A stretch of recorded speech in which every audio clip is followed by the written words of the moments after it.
A woman walks out of a 1928 movie premiere holding what looks like a cell phone to her ear. A photo from 1898 shows a gold miner who looks identical to Greta Thunberg, and an ancient Greek sculpture from over 2,000 years ago seems to show a woman being handed a laptop. These are real time travel photos historians can't explain. A filmmaker was going through bonus material on a DVD of Charlie Chaplin's 1928 film The Circus. They noticed something weird in an old newsreel from the premiere. The clip seems pretty ordinary. It's just people walking around outside the theater entrance in Los Angeles, but then this woman walks into frame, passes by a car on the street, and she's holding a thin black rectangular object right up to her ear. She seems to be talking into it, using the exact same posture we all use when we're on our phones. But again, this is 1928. Mobile phones, of course, were not around, and two-way radios were these massive, bulky things that you couldn't exactly carry around casually like this. Now, historians say it's probably an early portable hearing aid, maybe an acousticon, which was being developed around this time, but those things also had a lot of long wires running out of them, which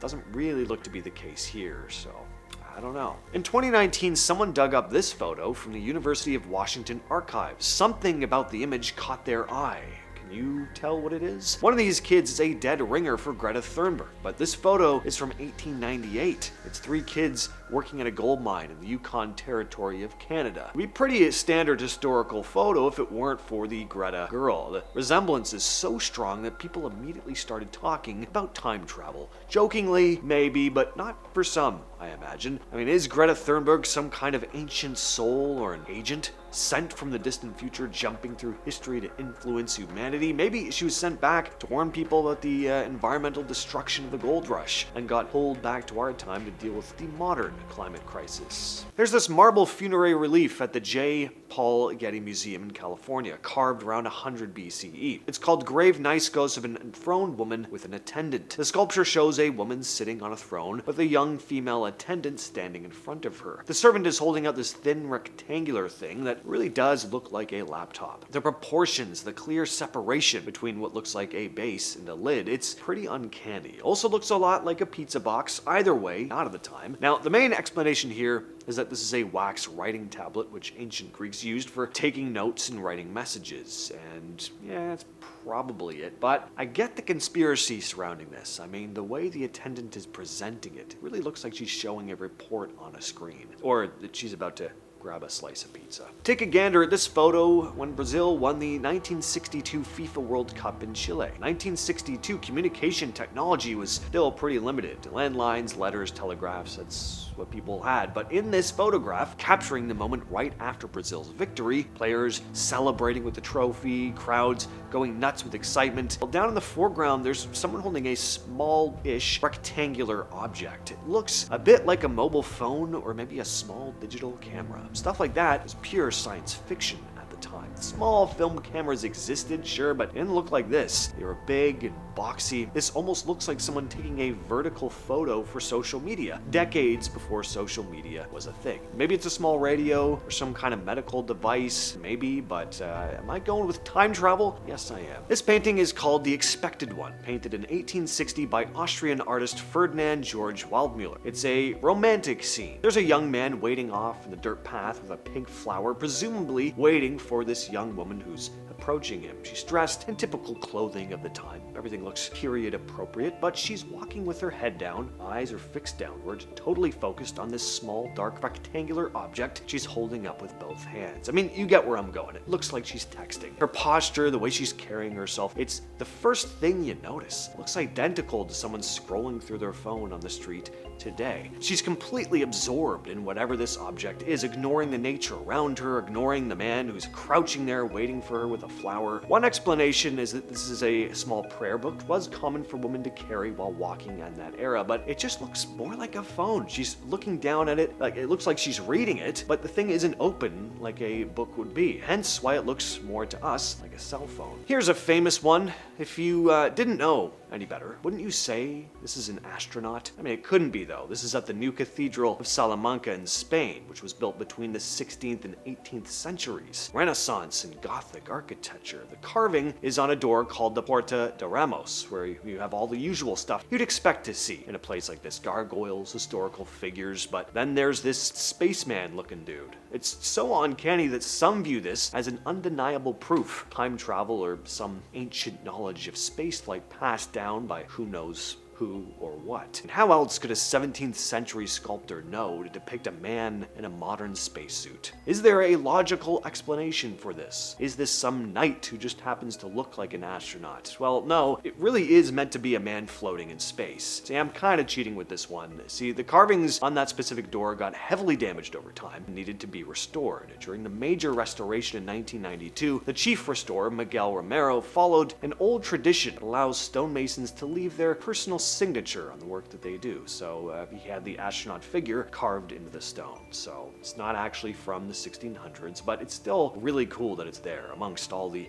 biblical beasts. This photo was taken on a street in Reykjavik, Iceland in 1943, right in the middle of World War II during the Allied occupation. The streets are full of American soldiers, British sailors, civilians, all dressed in the typical clothing of that time. It's the kind of photo you'd see in a history textbook. But look at the image long enough, and there's one guy who stands out. He's in the background, looking right into the camera with his hand raised, pressing something tight against the side of his ear. Yes, it looks like he's talking on a phone, and once you notice it, it's pretty hard to unsee. In 1943, people didn't even have cordless phones at home. Everything was wired. Is it possible he's just scratching his ear, shielding himself from the wind? I mean, sure, but if you were to Photoshop a man talking on a cell phone into a historical scene, it's pretty much what it would look like. And then, well, Photoshop. Now I sound like I'm in the wrong time period. You type in a man talking on a cell phone, 1943, into some AI, and it would generate the image for you. This one's weird because it actually involves official documents and a real missing persons case. In 2006, a man named Sergei Ponomarenko was walking the streets of Kyiv, Ukraine. People noticed him right away. He's wearing vintage 1950s style clothing. He was also disoriented and confused. He ended up at the police station, claimed he was born in 1932. He had documents with him as well, a Soviet-era ID card dated to the 50s that looked pretty authentic to the time period. He was also carrying an antique camera, and when police developed the film inside, they found photos of the city as it would have looked in the 50s. The architecture, the cars, the clothing of people in the background, everything matched that period. One of the images was of a woman Sergei said was his fiancée. Police managed to track her down. They found that she was real, now in her 70s, and she also told police a pretty odd story, that her fiancé Sergei had vanished out of nowhere decades ago. She then showed them a photograph of who she said was Sergei, except this one was supposedly taken in the year 2050. It was an older man standing against what looked like a futuristic city skyline. But before police could dig any further into all this, Sergei Ponomarenko went missing from the observation room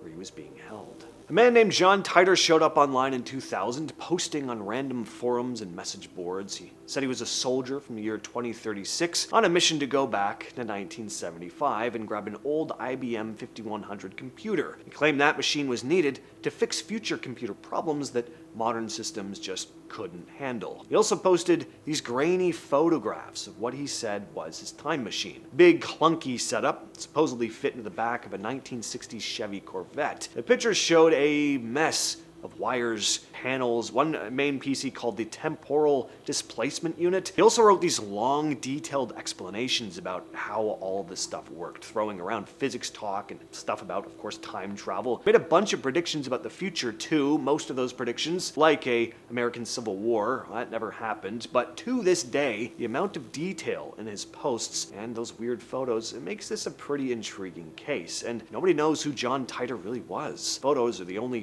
physical thing linked to him. And of course, we have what's been dubbed the Time-Traveling Hipster. This photo was taken in November 1941 at the reopening of the South Fork Bridge in Gold Bridge, British Columbia. It's a genuine archive photo, well documented, it's authenticated, everyone is dressed exactly like you'd expect for the early 40s, suits, vests, fedoras, but then there's this one guy on the right side of the image. He stands out so much, actually jarring when you first notice him. He's wearing a modern-looking sweater with a t-shirt underneath that looks to have some kind of logo. It's like a graphic tee that you'd see today. His hair also doesn't really look like the neat, slick back styles most men were wearing back then. He's wearing what looked like sunglasses. Those types of sunglasses, the style, the size, wasn't really popular until decades later. He's also carrying something in his hands. Looks like a small handheld camera maybe.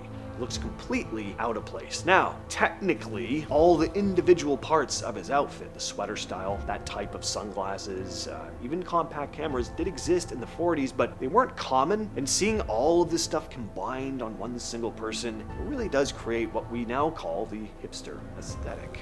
All that said, I've been your host, James, and I'll catch you specifically in the next video.